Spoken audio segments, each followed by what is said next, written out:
Tonight on Nova. It's spring in the Rockies, and the black bears have come out to play. They've been asleep for 6 months, hibernating in one of nature's most remarkable processes, only now beginning to be understood. And for the next few months, they will do little more than eat to build up strength so they can hibernate again. A bear that's native to all parts of the country, the all-American bear.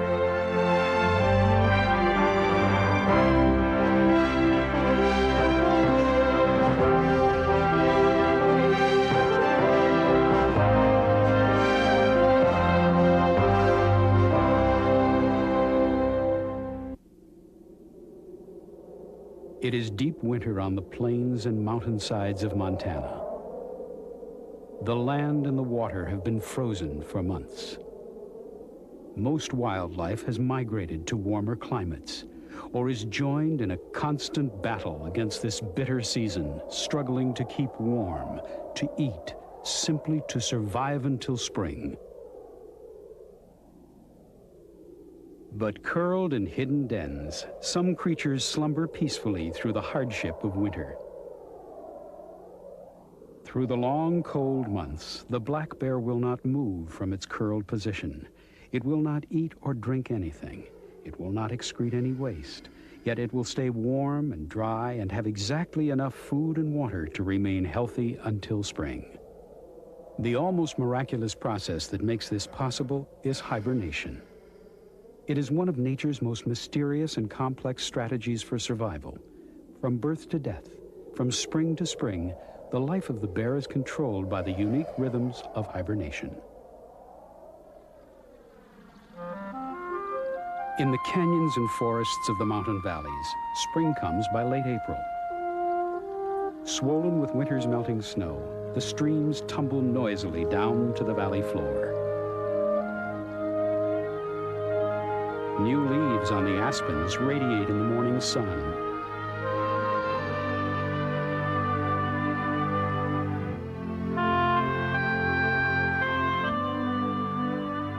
As thin sunlight warms the meadows at the edge of the forest, black bears begin to leave their winter dens.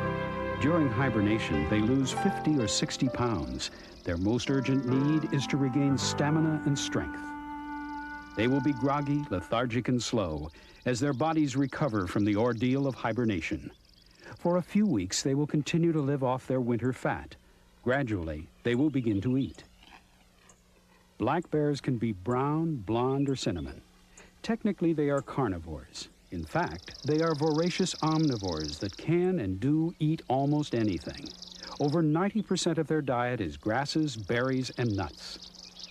Adult black bears are solitary creatures. They are highly mobile animals that roam leisurely but constantly in search of ripening foods from spring to fall. Each bear has a loosely defined home range that may encompass hundreds of square miles. During the warm months, they forage almost constantly, rarely pausing to sleep.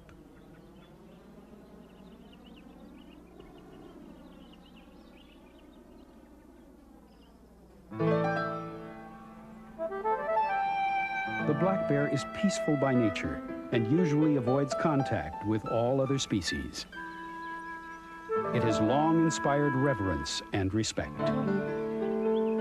Ancient myths told of the great bear mother who came forth from the earth with babies born deep in the dead of winter.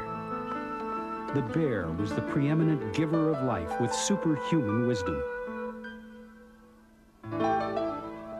Black bears are unique to North America and have inhabited the continent for 300,000 years. Once living in virtually every forest, they are now found throughout Canada and in 23 states. The bears of this film live here in the wild, isolated corner of Montana and Wyoming, where the Yellowstone River winds its way. It is prime bear country.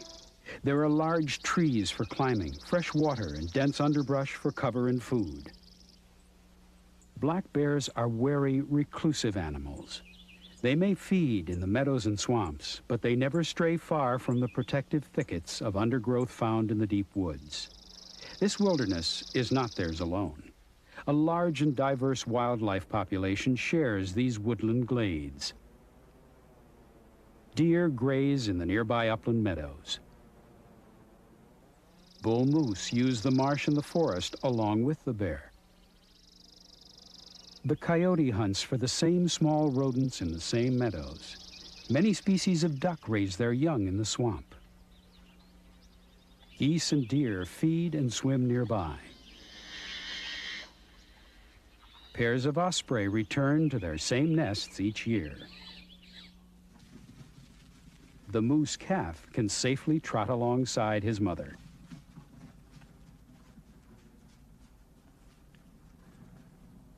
Only the aggressive grizzly bear is a threat here. Their silvery coats and prominent humps are distinctive, even from a distance. Nearly twice as big as black bears, they plow up the meadow as they dig out small burrowing rodents. True carnivores, they are the black bear's only natural enemies. By May, when the last ice patches have gone from the southern slopes and spring is in full bloom, the mother black bears with new cubs will finally come out of their dens. These babies are known as cubs of the year and are 5 months old. They were born in January during the mother's hibernation. Tiny, blind, toothless, and hairless, they nursed while she slept. When they first emerge from their mother's den, they are just learning to walk. Their own fur coats protect them now from the lingering chill of spring. Within weeks, they begin to eat insects and plants, though they will continue to nurse until late summer.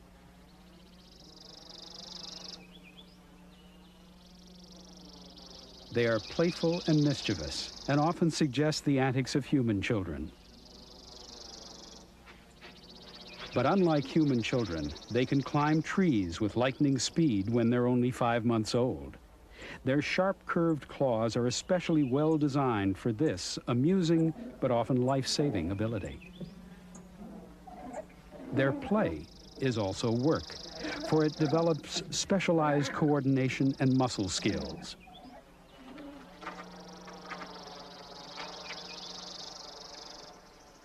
Even with their mother watching, getting down isn't always as easy as getting up.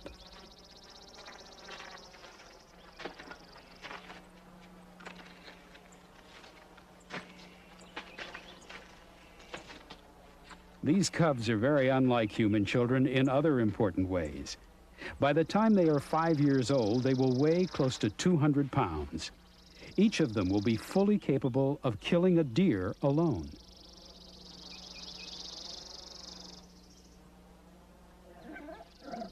Black bears are among the most careful and loving mothers in the wild.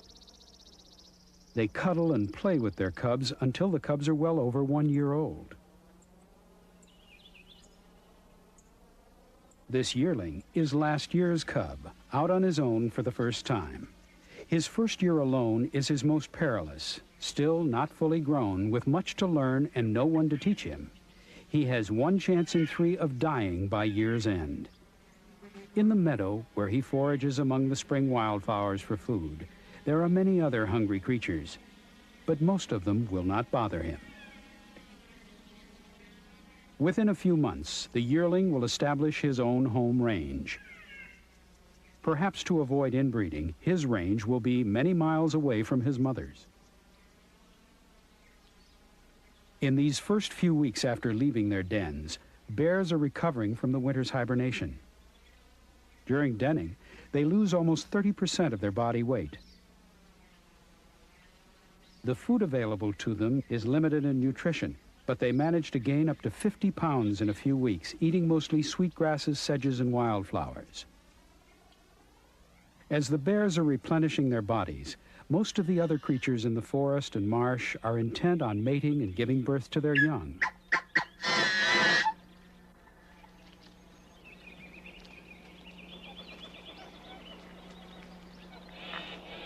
Late spring is the season when waterfowl and other birds breed and hatch out their chicks.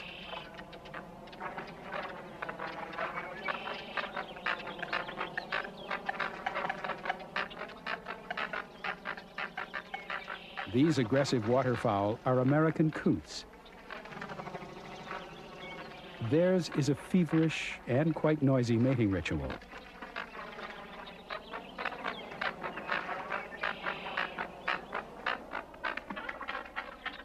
Within a few weeks, a new generation of coots will fill the marsh. The white-tailed doe is nearly ready to give birth to her fawn.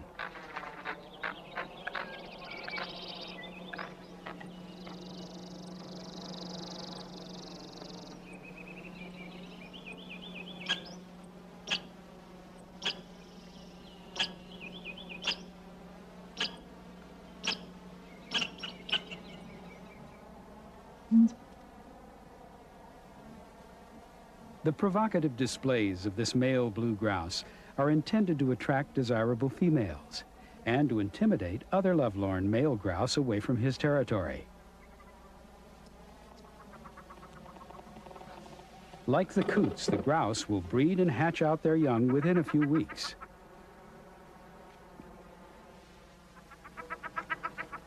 By early summer, the bears have regained all their lost weight and are once again in prime condition. Throughout North America, June is mating season for black bears. Females begin to mate in their 5th summer and will mate every other spring until the age of 20 or more. Males will begin to mate when they are 4 or 5 and continue until they can no longer compete with younger bears for breeding rights. A female in heat does not tolerate her last year's cubs and sends them out on their own as she prepares for the upcoming mating. She begins to attract the attention of males weeks before she is actually ovulating and ready to mate. This assures that when she is ready, there will be a male around to impregnate her. The females lay down scent trails to attract the males, who travel 50 miles or more to court a female in heat. Battles between competing males are common. Once the breeding pair has been established, the bears walk in parallel back and forth. This allows the female to get used to the male's presence without coming too close to him. Mating season is the only time during the year that these solitary animals have any tolerance for one another. At any other time, they would avoid each other or even fight. Gradually, she will allow him to sniff and lick her, but she will remain aloof and disinterested, even hostile, until she is biologically receptive. If he tries to mount her before she is ovulating, she will turn on him, bite him, or actually sit down to keep him away.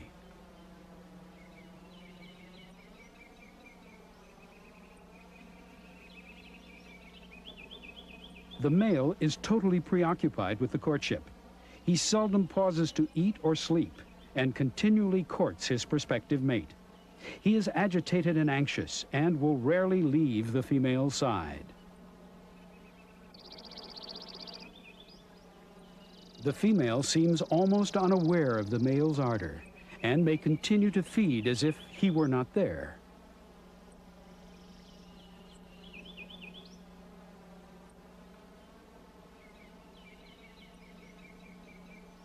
As her estrus approaches, the female allows the male to come closer. She may return his advances, or she may not.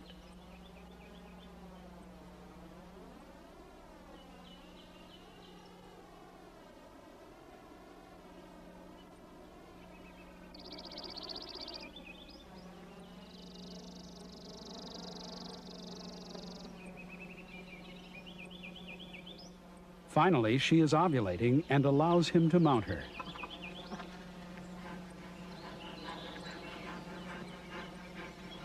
She will carry his weight for as long as they are joined, which may be for over an hour. They may exchange affectionate bites during their embrace. Every female of breeding age mates every year she is fertile. This results in the maximum birth rate and means that each female can give birth to between 20 and 30 cubs in her lifetime. Of these, perhaps 10 will survive to adulthood. A successful mating now in early summer will result in fertilized eggs which are held in a kind of suspended animation. Barely the size of grains of salt, the bear embryos will float in the female's fallopian tubes throughout the summer, not growing but still very much alive. In late autumn, if the female is healthy and fat and well prepared for hibernation, the embryos will implant in her uterus. If she is not in peak condition, however, the pregnancy will spontaneously abort. Actual embryonic growth takes only 2 months, and cubs are born during the mother's hibernation in January. This wonderfully economical reproductive process, like much else about the bear, is a very efficient way to manage limited energy. The male and female will usually stay together for several days, as long as the female is in heat. During that time, they will continue to mate, and they will also rest and feed and play together.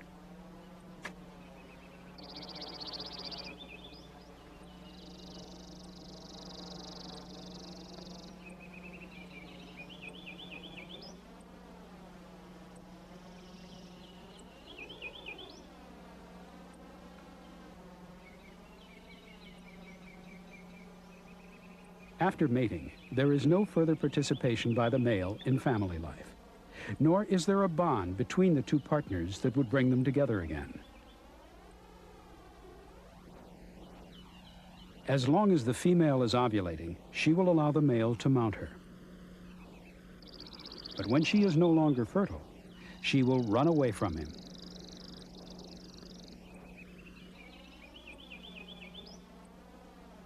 Then, she will resume her feeding in preparation for hibernation and pregnancy. And the male will go off in search of other receptive females.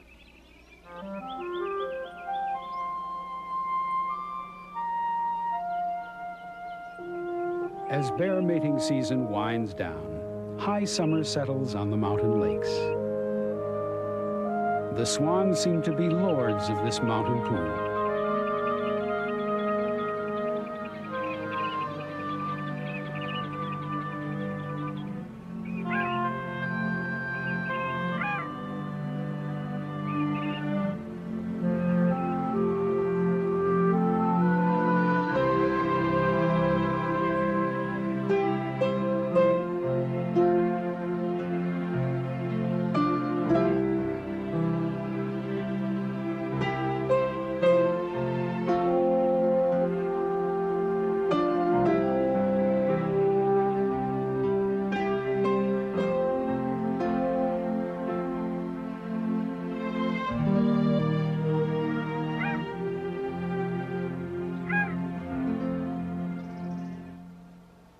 Meanwhile, this year's cubs are learning the ways of the woods.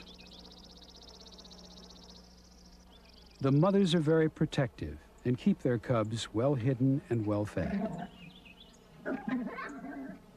Because of the cubs' own survival skills and the proficiency of the mothers, a very high percent of black bear cubs survive their first year.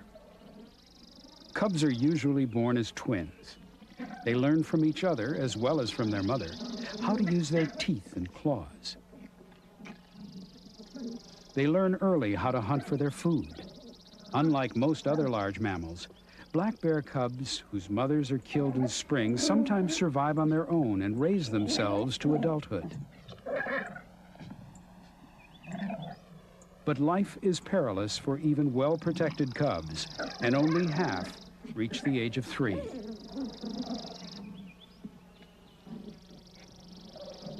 For most cubs of the year, though, the mother is never very far away.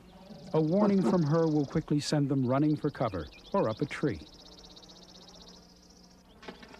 A potential threat like this big male is less dangerous when he is 50 feet below. Though it is rare for a male to prey upon cubs, the mother is cautious of all big bears who come too close. This female, like any protective mother, hesitates only briefly before she puts her cubs and herself up the nearest tree to avoid any possible conflict.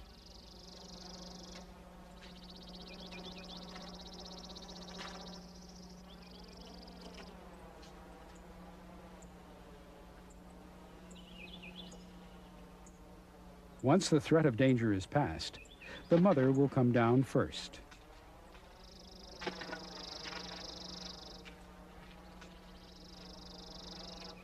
If all is clear, she will signal the cubs, and they will gingerly descend to the ground.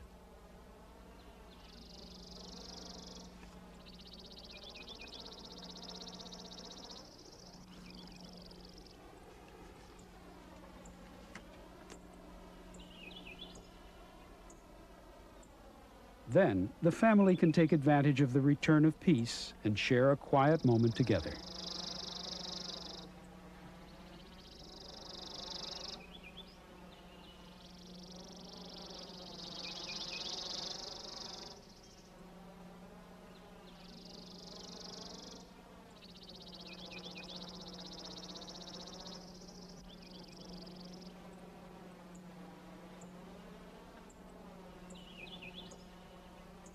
By mid-July, when summer's heat begins to feel oppressive, the bears' heavy fur coats from the past winter are scruffy and torn.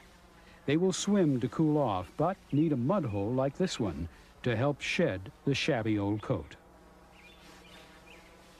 Rolling in the mud will also ease the itchy torment of summer's most annoying pests, fleas, ticks, flies, and mosquitoes. Like most other animals in midsummer, black bears eat very little during the heat of the day. They try to stay comfortable, seeking shade wherever they can find it. They avoid the open meadows and the swamps, except in the early morning when the light is low and the air is cool and still.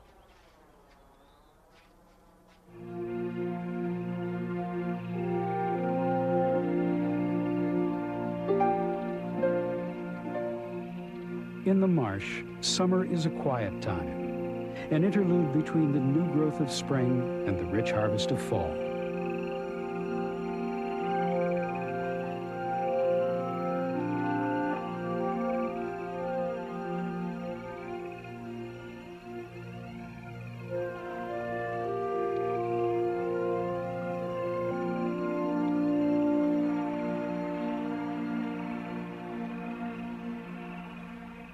Black bears roam almost constantly within their home ranges, feeding day and night, following the rhythms of the seasons and the ripening of different foods. They are creative and opportunistic hunters and grazers. The variety of terrain and habitat provide a great diversity of nutritional resources. The forest fringe that the black bear favors is often littered with decaying trees that house some of the bear's favorite foods. A delicacy which they will go to great trouble to obtain is insects. One of the oddest sights in nature is that of a powerful 300-pound bear destroying a 500-pound log in a determined search for the tiniest insects and larvae that live there. In its zeal to locate these delicious morsels, the bear is also accelerating the decay of fallen timber, and so taking an active, if unintentional, role in the health and regrowth of the forest.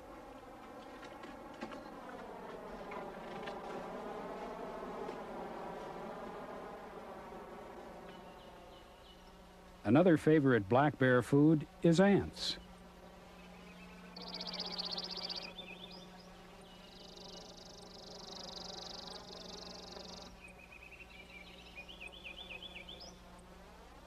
When he finds an anthill, the bear knocks off the top, then sets his paw in the midst of the agitated ants.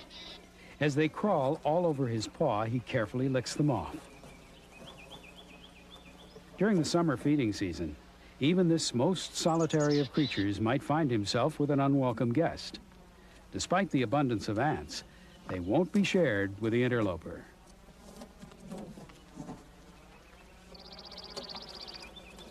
Bears are highly efficient, very versatile eating machines.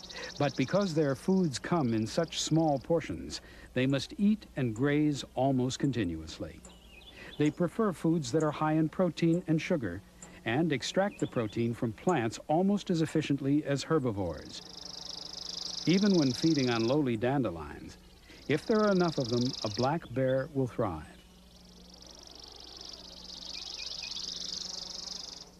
Unlucky spiders may find themselves caught in the web of their own making.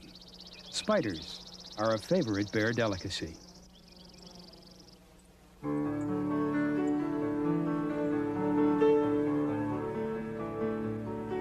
Throughout the wildness of these Rocky Mountains, summer is the height and fullness of the year.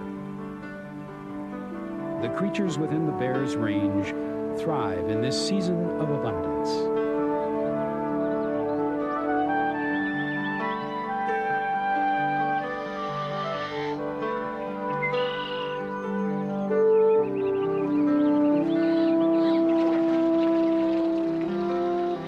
The bull moose and the osprey will spend much of the summer feeding from these fertile hunting grounds. The osprey is a great fisher and can carry fish that weigh more than she does back to the nest.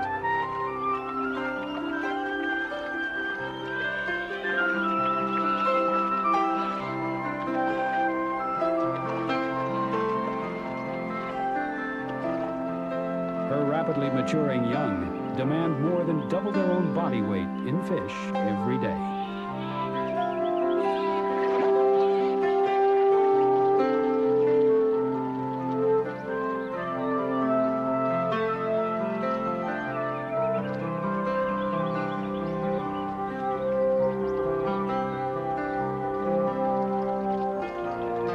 The moose feed on aquatic plants and weeds that grow on the muddy bottoms.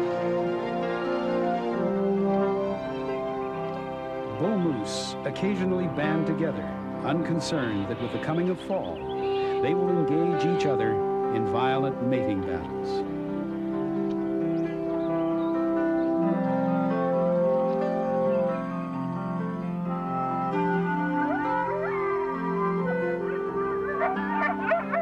In the fading twilight, these young coyotes are engaged in a serious game. It looks like play, but skills learned here could mean life or death next winter.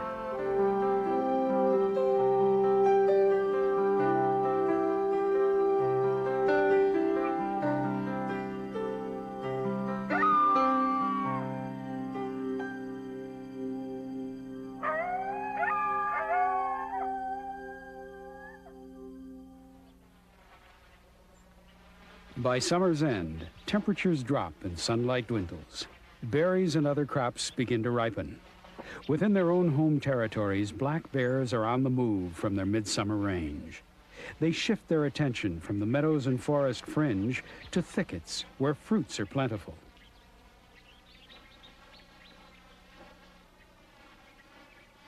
Rose hips are a favorite bear food in the Rocky Mountain West.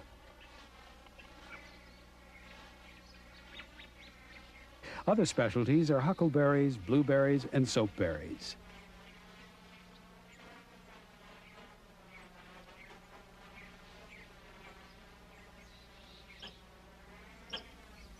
Hickory nuts and pine nuts are delicacies, high in protein. But black bears are not the only forest dwellers that covet these sweet, crunchy treats.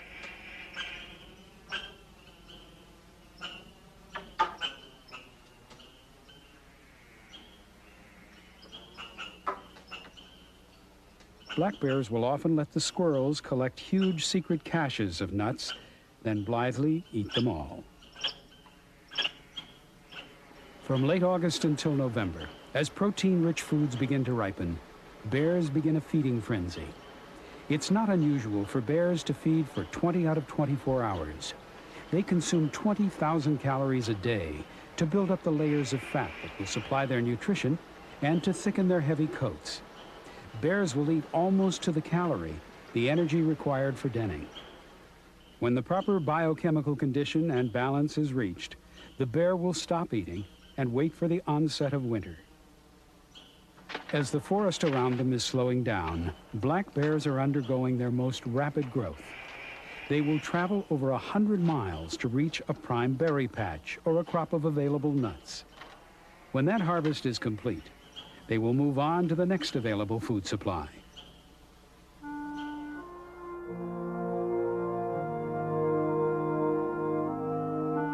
In the West, fall is a time of lovely and dramatic change.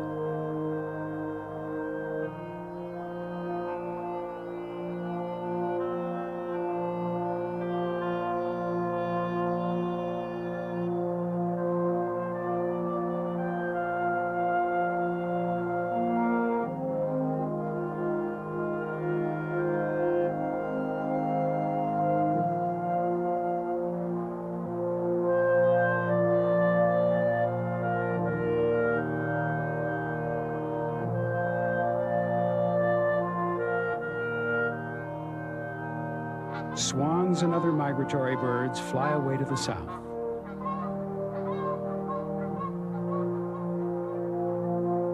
The aspens and cottonwoods provide only a brief display of color before surrendering their leaves to the onslaught of frost and diminishing sunlight. As fall advances, food becomes scarce. The cold, short days cannot sustain life in the grasses and sedges that so many animals feed upon. Most of the still viable foods lie along the riverbanks. Many animals are drawn to the nourishment and shelter still to be found here. During most of the year, black bears and grizzlies rarely cross paths.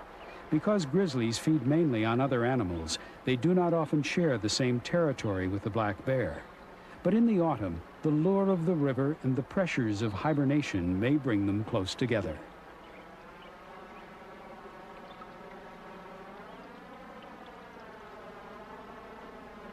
This female grizzly with her cubs of the year is preparing to hibernate as well. Like the black bears, the grizzly cubs will spend the coming winter in the den with their mother. For now, the grizzly family is intent only on getting across this icy stream. Their next meal is in the meadow on the far side.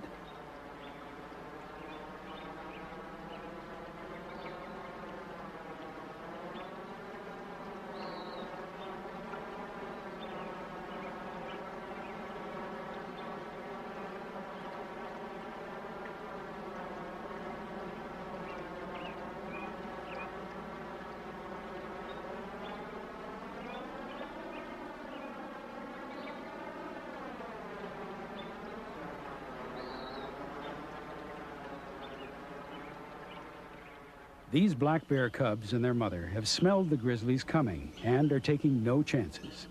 Trees will keep them safe. Grizzly bears don't usually climb trees because their straight claws, so good for killing and digging, aren't good for gripping. Once the danger seems past, they will come down from their safe perches and resume feeding.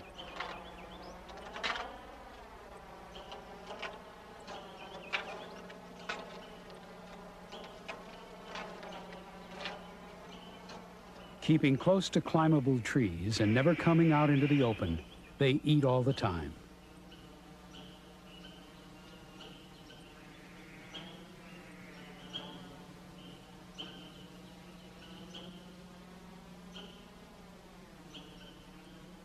These black bear cubs of the year are now 10 months old and weigh around 50 pounds.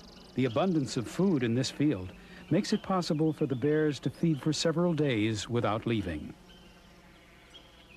The cubs are preparing for their first hibernation. If they eat well enough this fall to survive the winter, they will be on their own next spring. This is their last opportunity to learn about feeding and denning from their mother. Once spring arrives, they will have to shift for themselves. Ever alert to the possibility of danger, the mother scents the grizzlies once again.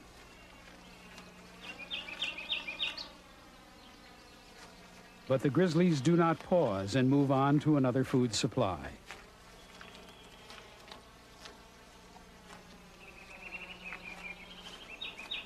At this time of year, both mothers are too focused on feeding to fight.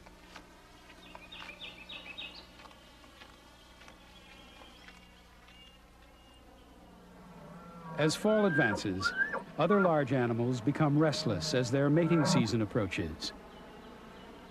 The black bear is constantly on the move in search not of a mate, but of food. He is as intent on his single purpose as the moose is on his. Successful feeding in the fall will have a critically important impact on the animal's ability to survive the winter. Unless the bear eats enough food now, it will be unable to hibernate and will freeze or starve to death.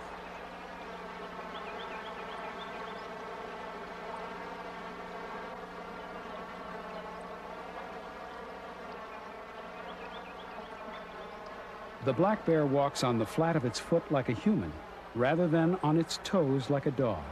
So the bear is quite sure-footed as it makes its way along the rocky riverbank. Because the river bottoms are protected from frost and early winter winds, there is still moisture here to nourish berries and other plants. By October, river bottoms are one of the few remaining areas where food can be found in any abundance. The black bear can easily grasp with its long claws and will feed voraciously without interruption for hours.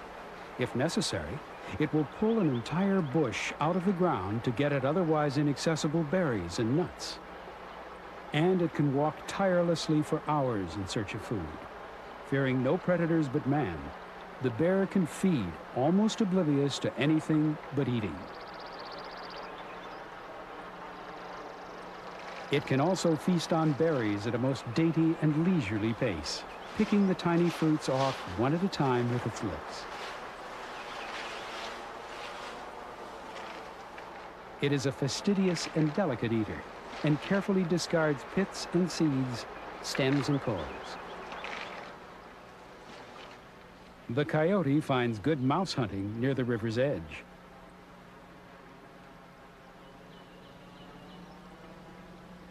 Unlike the bear, he will have to endure the harshest winds all winter long. Plump rodents build his fat and muscle reserves.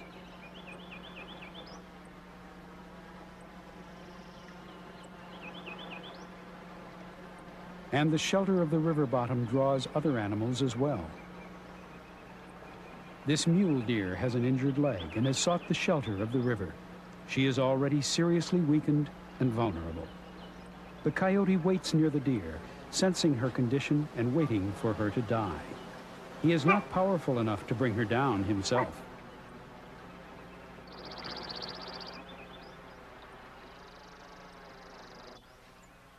With his keen sense of smell, the black bear too knows that the deer is near death. Rather than waste energy in killing her, the bear will wisely wait until she dies, then claim her. The coyote must yield to the dominance of the bear.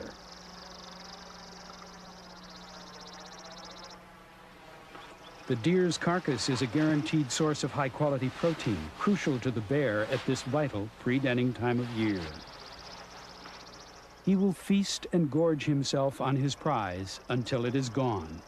It is all the more valuable since he spent so little effort in getting it.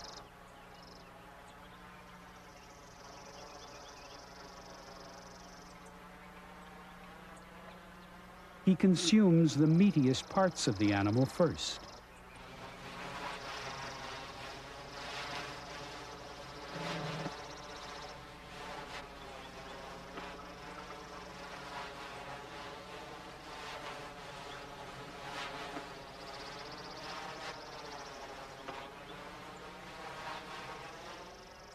Scavengers like this magpie hover hopefully nearby, awaiting the opportunity to feed on the carcass. But the bear jealously guards his catch and goes to extreme efforts to make it less noticeable to others.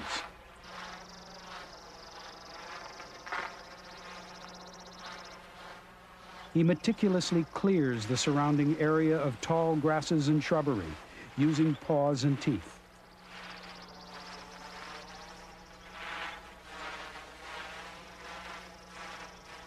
He never forgets about the pesky magpie.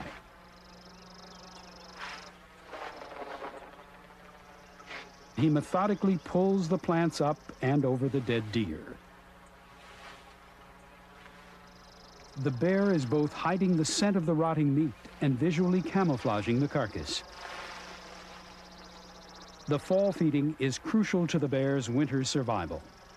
During hibernation, he will lose 60 pounds or more as he sleeps. If he goes into his den well-fed and with a 4-inch thick layer of fat and a 3-inch layer of fur, his chances of surviving even the most brutal winter are good.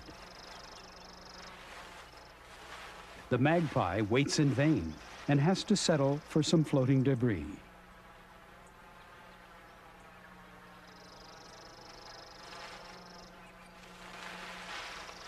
The bear has no reason to leave the carcass until he is finished with it. It is close to fresh water, and there is plenty of vegetation nearby. To help ensure this winter's survival, the bear takes the quite extraordinary precaution of lying on the carcass to prevent even the little magpie from sharing in the spoils. While bears are eating almost non-stop in preparation for the long winter hibernation, the other large animals are swept up in the exhausting rituals of mating. Heated competition between white-tailed bucks may go on for weeks. Serious injuries and death are common during head-to-head battles. The pursuit of the females that follows is tiring. Neither the bucks nor the does eat very much during this time. By the end of the mating season, all the deer are hungry and exhausted. When winter sets in, they will be ill-prepared to cope with it. Perhaps as a balance to the very high birth rate, about 1/3 of the deer population will die during the winter.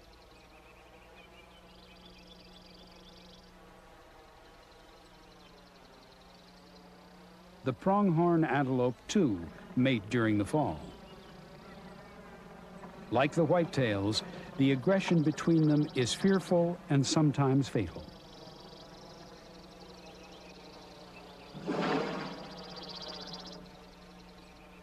Exhaustion results, and these animals begin the winter season with much diminished reserves of strength and energy.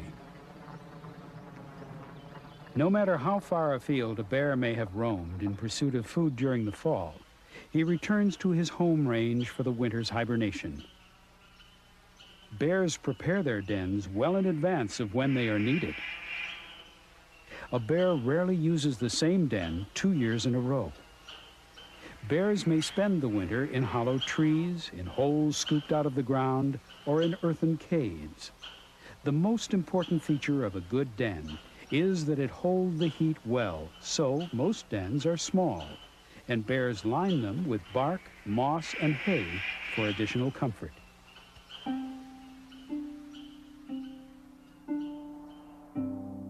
In the Rockies, winter often has a stronghold on the landscape by late October.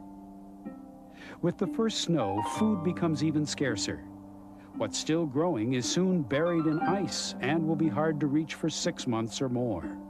Before the land is locked in for the winter, even this big old grizzly will seek his den.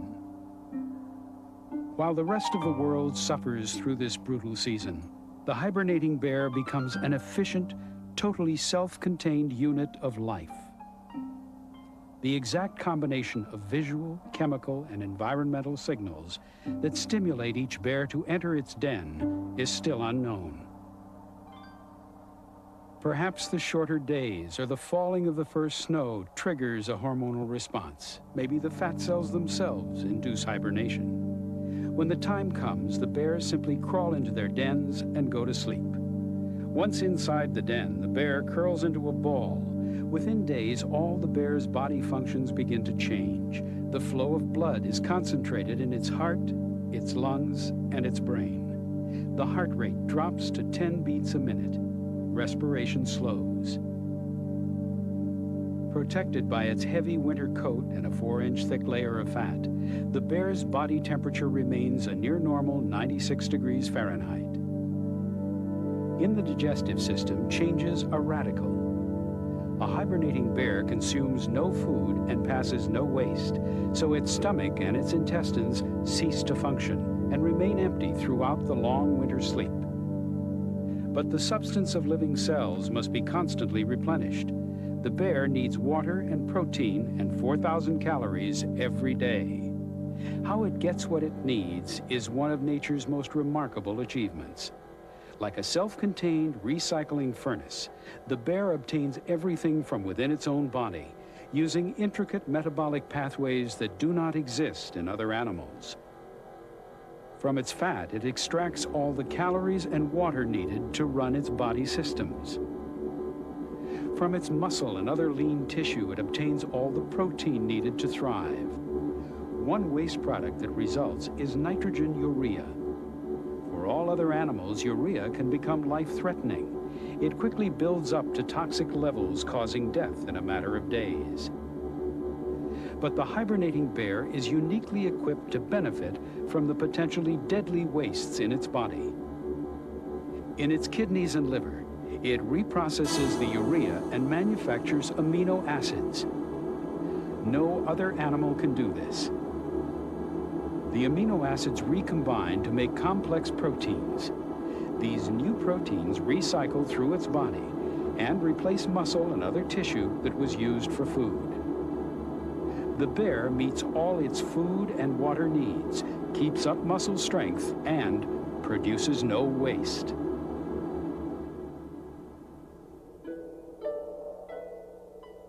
In the world outside the den, the grip of winter on the land becomes more beautiful and more deadly. The season takes its toll.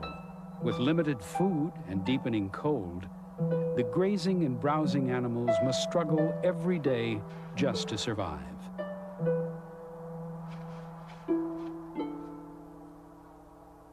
Injuries and starvation are common. Winter grasses are low in nutrients. The terrain is icy and treacherous. In a bad winter, even the scavengers have a hard time.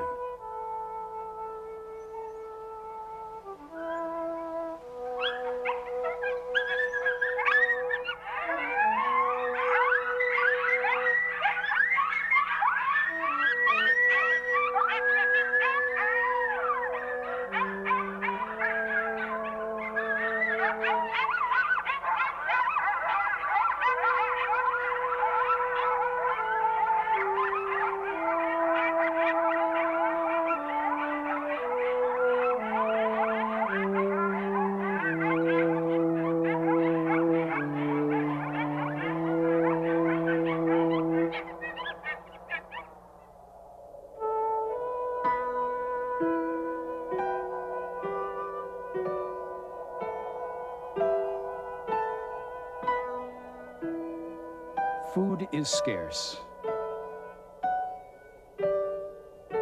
Mortality is high. For many, winter means death.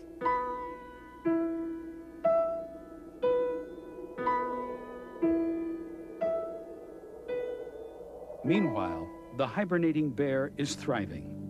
In addition to meeting all its food and water needs, it will also keep its massive skeleton strong throughout the long months of immobility. In all animals, including humans, living bone needs daily exercise like standing or walking. This stimulates the production of more bone, which keeps the skeleton strong and flexible. After even a few days without exercise, bones begin to lose calcium and phosphorus. Bedridden patients, the elderly, and surprisingly astronauts all experience bone loss. Lost bone mass causes their bones to become so thin and brittle that they break easily and do not heal well. But the hibernating bear, alone among all species on Earth, will go for 6 months or more without even moving and will not lose any bone mass. Like other animals, the bear does lose calcium and phosphorus from its bones during denning. But stimulated by little understood hormonal signals, it systematically retrieves the lost minerals from its blood and from them manufactures new bone. Each of the bear's body systems functions in a unique way to sustain life. The hibernation of bears is the most efficient and unusual survival system in the natural world. Outside the den, the worst of winter is past.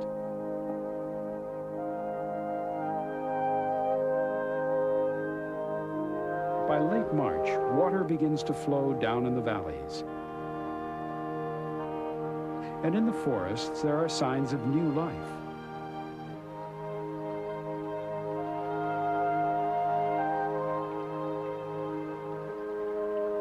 At the bottom of this hollow tree, 30 feet below, a mother bear lies motionless, still deep in her winter sleep. Curled beside her are 2 tiny cubs. They were born in January. During their birth, the mother never awakened, but only carefully shifted her position to cuddle her babies to keep them from freezing. Hairless and blind and weighing only 8 ounces, they began to suckle her rich milk within minutes of their birth. For 2 months, they have clung to her for food, warmth, and protection. Now their eyes are open, and they have developed warm fur coats of their own. This rare footage shows just how helpless and tiny the new cubs really are. Their remarkable birth during hibernation is an odd but effective protection for mother and cubs. The cubs are completely sheltered for the first 4 or 5 months of their lives. When they come to the world outside the den, they will be ready to learn to fend for themselves.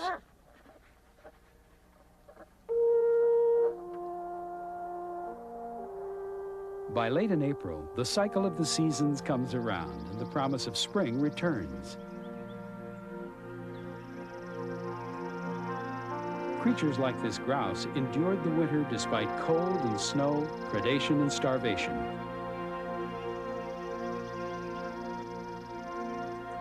And the new spring brings new life. Winter-weary deer come to the newly green meadows to gorge themselves on tender, life-renewing plants.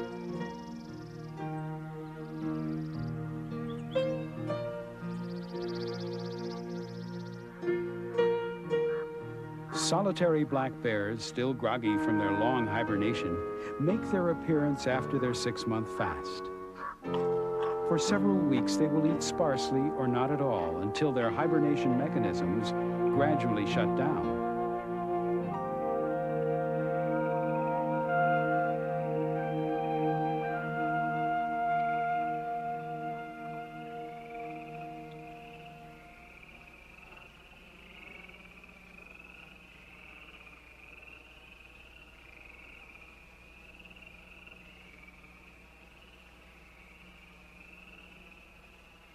Tiny white-tailed fawns lie camouflaged, still almost scent-free, in the tall spring grasses.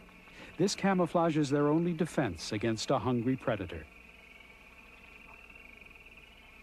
The doe keeps a constant lookout for threats to her baby. At the first sign of danger, she tries to intimidate or decoy the intruder away from her well-hidden fawn.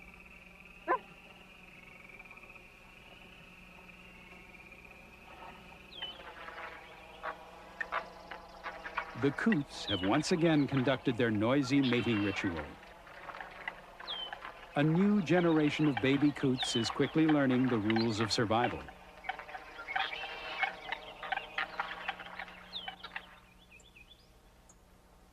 And the cycle of black bear life begins yet again. The bears, just out of hibernation, start their long preparation for the coming winter.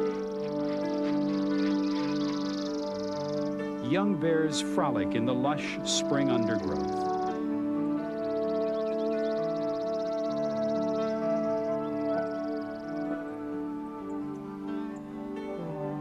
Older bears awaken more slowly into the world.